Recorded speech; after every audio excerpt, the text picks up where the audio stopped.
Hello everyone! Today's recipe ay gagawa tayo ng dal and fried fish.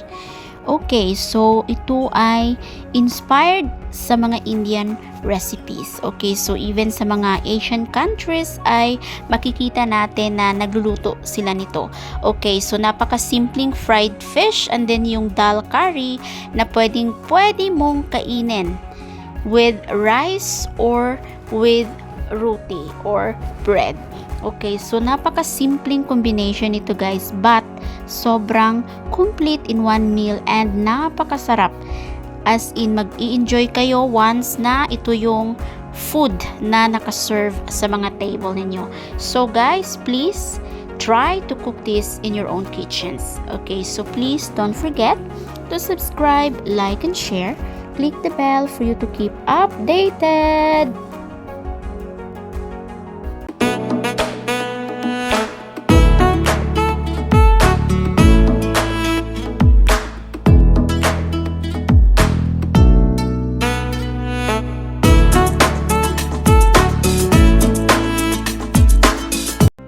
Okay, let's get started by cleaning our fish.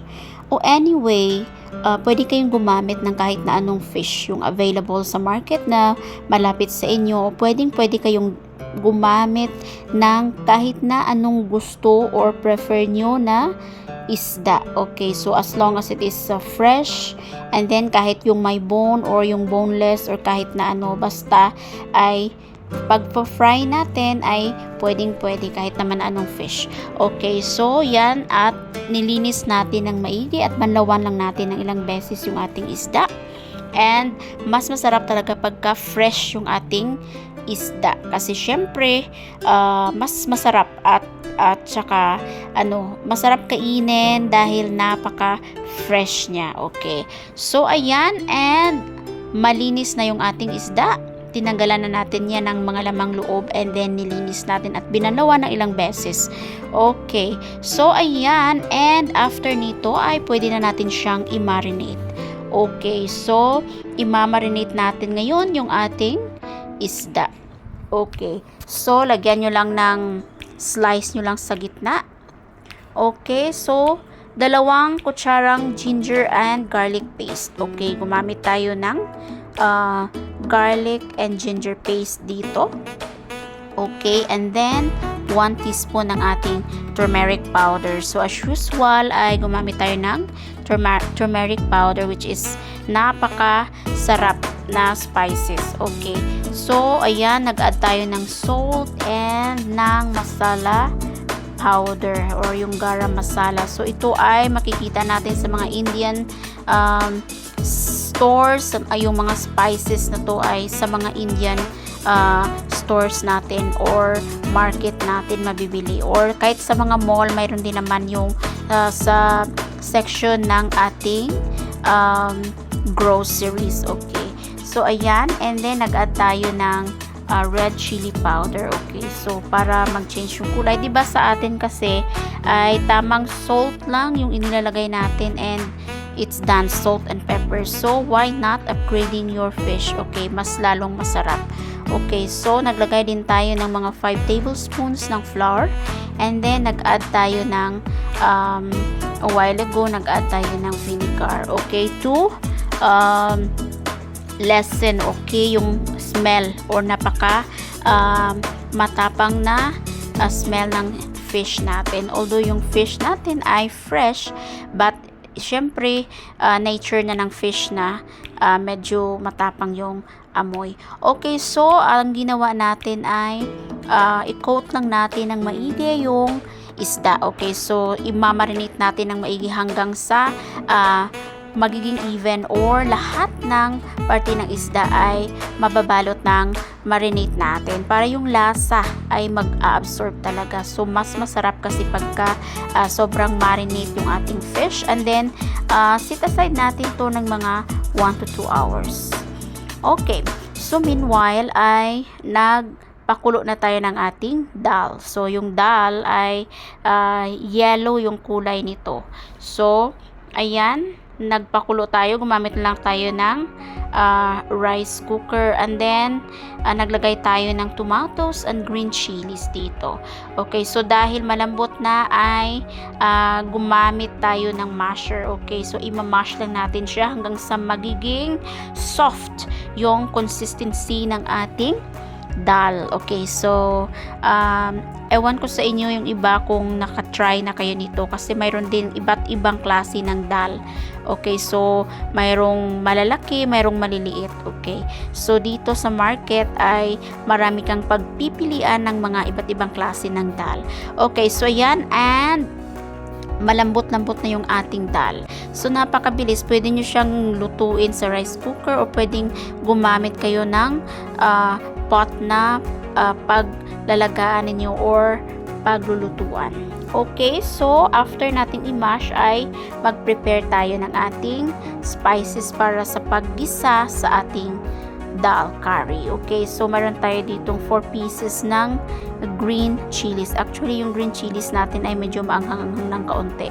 So mahilig kasi talaga sila sa mga medyo spicy. So hindi naman talaga sobrang spicy, but tama lang. So ayan, and green chilies yung inilagay natin. Ilalagay natin mamaya to sa pag-fry natin. And then pwede niyong bawasan, or pwede kayong gumamit ng, pag hindi pa kayo sanay sa medyo maanghang, ay i-less ninyo sa mga 2 piraso lang ng green chilies. Okay, so mayroon din tayo ditong garlic. Okay, so mga 6 to 7 cloves ng garlic ay pwede na yan. Okay, so hiwain lang natin, and then ito yung gagamitin nating panggisa mamaya sa ating dal curry. Okay, so ayan, and pwede na natin siyang igisa. Okay, so in a pot ay maglagay lang tayo ng mantika, and then lagay na natin yung mustard seeds. Okay, so pinch of mustard seeds, and then ayan, so maglagay tayo ng cumin seeds. Sobrang bango din ito yung cumin seeds, and then yung fenugreek seeds. Okay, so ayan, so igisa lang natin ng maigi, and then maglagay tayo ng curry leaves. Okay, so mga ayan, kakaunting pieces ng ating curry leaves. Okay, so ilagay na rin natin yung ating green chilies na hiniwa kanina lang, and then hayaan lang natin hanggang sa magiging brown yung ating garlic. So mas masarap pagka crispy yung garlic natin. Okay, so igisa lang natin ng maigi, and ayan, so napakadali actually. So naglagay din tayo dito ng half spoon ng coriander powder. So usually all these spices ay Indian spices talaga. So ayan, so cumin powder ang inilagay natin. Ayan, haluin natin. Napakabango and napaka-healthy, dahil yung mga spices na ginamit natin ay napaka-healthy, dahil ito ay also parang ano siya, medicinal, yung basta mga gamot to, yung mga spices nila, lalo na yung turmeric, napakagandang pang detox yan yung turmeric. Okay, so ayan, and naglagay tayo ng chili powder para mag-change yung kulay. Okay, so hindi naman ganun ka spicy talaga yung chili powder natin, so nagdagdag lang tayo pampakulay lang. O ayan, so lutuin natin itong mga spices na to sa mainit na mantika. So later on, once na cooked or luto na itong mga spices na to na ginisa natin, ay i-add natin siya sa ating mashed na dal. So dahil sobrang lapot or napaka-dry ng ating dal, ay nagdagdag tayo ng extra hot water. Okay, and then dry na lang din natin para balance natin yung salt. So kung kailangan nating mag-add ng salt, or okay na. O ayan, so ayan, and tamang tama na yung consistency niya. So i-add na natin yung ating ginisang spices. So, ayan. So, halo natin ng maigi yan. Okay, so haluin natin and tamang-tama lang yung yung sabaw niya ay tamang-tama lang. Huwag naman sobrang dami ng tubig or yung sabaw. So, yung tama lang kasi yung dal curry natin ay medyo yung consistency niya ay ito, tama lang to yung pagluluto natin. Pag sobra kasi parang maano siya, napaka watery niya talaga. Okay, so after nito ay tikman na lang natin para malasahan natin kung tama na yung salt natin. So anyway, done na ito, pero pwede nating initin pa din sa pan natin. Okay, so pakuluan lang and then done na yan. And meanwhile, after nito ay last ipa-fry na natin or ipiprito na natin yung ating fish na minarinate. Okay. So, hot oil and napakadali, napakasimple actually. And simpleng pritong isda lang and itong dal curry natin with rice or with roti. Okay. So, ayan. So, ayan. And napakadali lang to guys ang pag-fry natin ng isda. So, mas masarap kumain pagka bagong luto, yung mainit-init pa talaga kasi napakasarap kumain ng fresh and mainit at bagong luto yung ating food. Okay.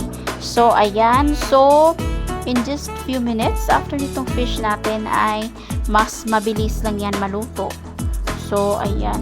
So, basta mainit yung oil natin and then yung ating pan ay mainit, hindi na yan didikit yung fish. So, make sure na pagkalagay nyo ng mantika ay mainit-init na yung pan ninyo para hindi didikit yung ating fish. Kasi minsan, pag hindi pa talaga mainit ay at ilalagay mo na yung isda, magdidikit talaga yan for sure. Alright, and ito na yung ating fish. So, ready to serve and pwede na nating kainin with rice and or with roti. Okay. So, sa ating recipe today ay medyo Indian inspired talaga. And I hope na makatry kayo ng pagluto nito dahil napakasarap and napakasimple. And then yung ating pwede kayong gumawa ng mga side dish na vegetable or salad if you want. Okay, so maraming salamat for watching today and sa ating bagong recipe. Sa mga hindi pa dyan nakasubscribe, paki-like naman and share, paki-click the bell para maging updated kayo sa mga next pa nating videos. Thank you so much for watching and have a great day everyone. Bye!